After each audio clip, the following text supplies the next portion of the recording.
Өзüm Қазақстанда мигрант болып көп жылдан бері ошол жакта иштеймин.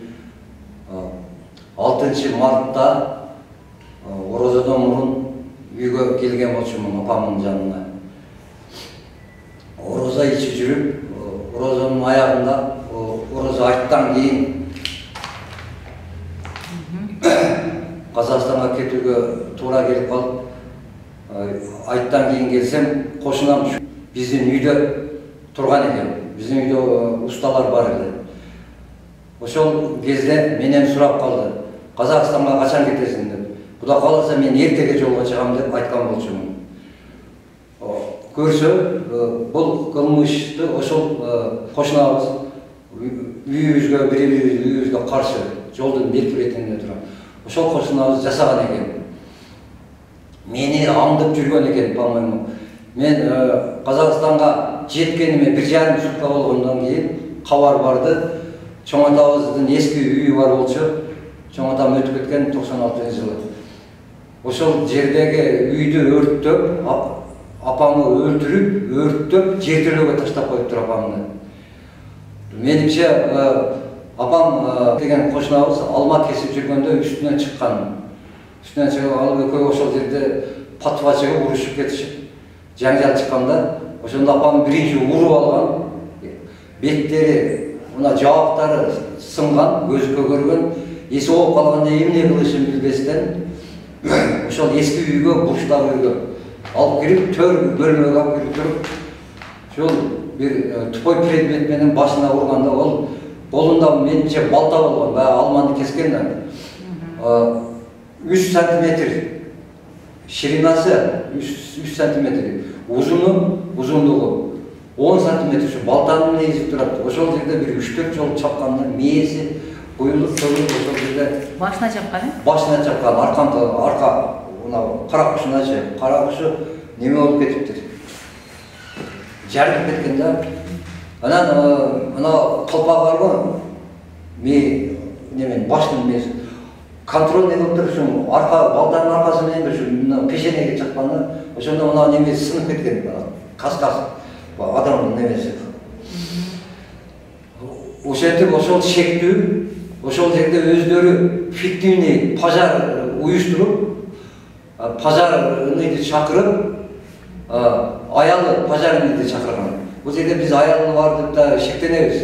Аялы тергөөчүлөр жакшы тергебеди, мен ачыгын айтам. Бирок ошол жерде тергөөчүлөр, опергруппа, аларга рахмат, ошол шектүү адамдар менен кошулуп өзү өртөчүлүк жүрүптүр.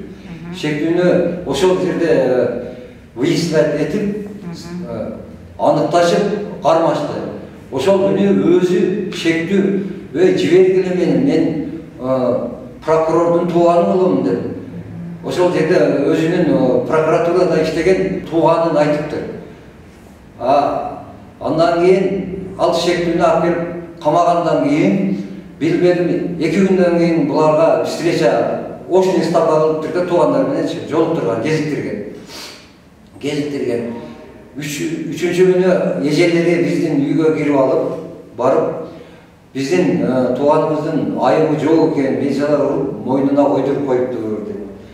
Ал деген милиция өзү мыйзамдуу жолдо аныктап, экспертиза, суд экспертиза, ана менде результаттары турат, заключение экспертиза, анын биологический анализдерин аныктап чыгышып, анын кийимдеринде, ошол заттарында апамдын каны чыкканын тастыктап, анын кийимдерине кандарды тастыктап, биоанализи чыкты.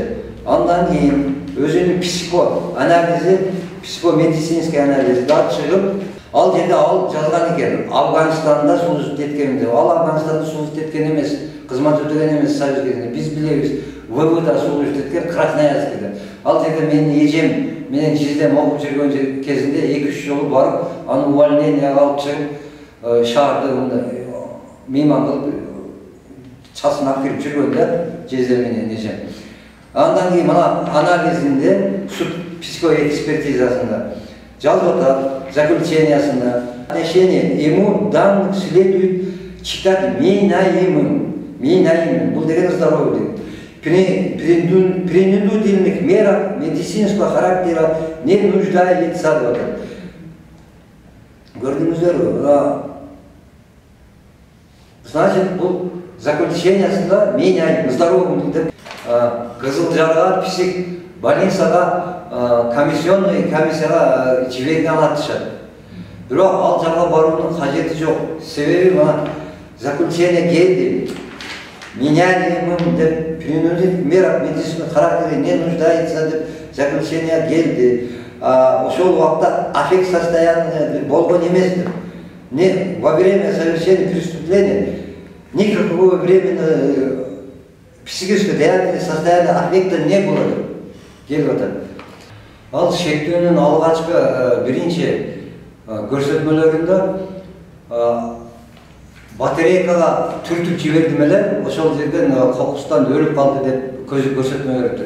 Ал үйге апамның кирişi, общем, ал үйге қандай логикаға туры келбейді. Ал үйге кирбейді да болчу. Себебі ал жерде мынандай тепкіштер, биік тепкіштер бар. Екіншіден темір ол төрдегі бөлмеге апам ал жаққа кирбейді да болчу. Аны ошол кезде бақты кесіп, дарақтарды кесіп жүргенде, апам үстінен шығып қалғанда, ошол жерден экөө патва шығып урушуп кетишкен. Анан меніңше айтканда, бұл қайнатамдан да қалған жер, қайненеңден да қалған жер, қайнеңден да қалған жер, сенен да қалады. Ошол жерден экөө патва шығып урушуп кетишкен, апам ошол жерде уруп алған.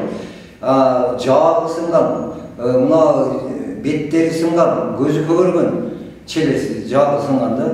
Ошол жерде есін оғып қалғанда апам кішкентай болса, 47 қалған болса, ошоны көтеріп, ошол бұрыштағы ескі үйге чоңатамдан алған. Төрге алып келіп тұрып, қолында мұның қолында ошо балтале болған, айтпаймын, жаңағы айттым ғой бір экспертизаның немесінде.